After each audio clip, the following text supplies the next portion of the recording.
वह आदमी कुछ अजीब खोजने के लिए बम्बा दो कर रहा था। यह दुनिया का अंत था पर एक अजनबी उसकी ओर आ रहा था। वह तुरंत शिविर की ओर वापस लौटा। जानते हो, दुनिया के अंत के 10वें वर्ष में पृथ्वी पर केवल कुछ हजार लोग बचे थे और अब एक समूह छुरियों के साथ। यह सिर्फ सबूत है कि वे कुछ बुरा करने वाले थे। जेफ आश्चर्य में जमीन पर गिर गया। उसके पिता ने आखिरकार शोर सुना तो उन्होंने ध्यान से देखा। वे केवल कुछ दर्जन मीटर दूर थे। उसके पिता को पता था कि यह एक और लड़ाई होने वाली थी, पर जेफ अचानक जम गया क्योंकि जमीन पर उसकी संक्रमित पत्नी पड़ी थी, जबकि उसने अपने पिता को बैग पैक करते हुए देखा। यह तब तक नहीं था जब तक उसके पिता ने उसे बैग नहीं सौंपे। जेफ केवल धीमा हो गया था मदद के लिए, पर अजनबी शिविर की ओर बढ़ रहे थे। पिता को बोर्ड्स को दूर करना पड़ा और पिछले दरवाजे से बाहर भागना पड़ा, परिवार के साथ, जानते हुए कि प्रलय में सप्लाई कम थे। पकड़े जाने के परिणाम कल्पना किए जा सकते थे। भागना कोई विकल्प नहीं था। पिता के पास केवल शौचालय की सीट खोलने का विकल्प था। अपने बेटे और बहू को बचाने के लिए पिता ने दोनों को शौचालय में ढकेल दिया। उसने अपना सिर प्रलय के लुटेरों की ओर घुमाया, पर केवल अपनी ताकत से वह लोगों के समूह के लिए कैसे मुकाबला कर सकता है। इस पल में जोड़ा केवल कांप सकता था। जीवित रहने के लिए उन्हें अपनी चीखें रोकनी पड़ी, पर और भी कुछ खतरनाक था। ये पुरुष उनके शिविर में प्रवेश कर चुके थे। उन्होंने हाल ही में जेट्स पाए,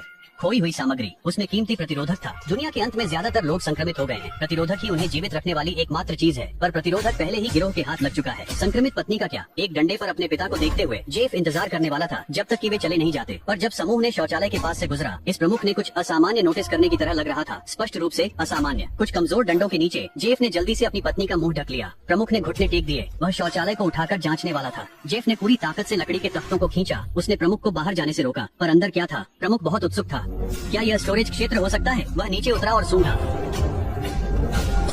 तीखी गंध से उसे खांसी आ गई और जोड़ा अजनबियों के चले जाने तक बचने में कामयाब रहा। जेफ शौचालय से बाहर चढ़ा। शिविर बिखर चुका था। सारे सप्लाई लूटे जा चुके थे। वे दुनिया के अंत में कैसे जीवित रह सकते थे? इस तथ्य का उल्लेख नहीं करने के लिए कि उसकी पत्नी गंभीर रूप से संक्रमित थी। वह बिस्तर पर कमजोरी की हालत में पड़ी थी।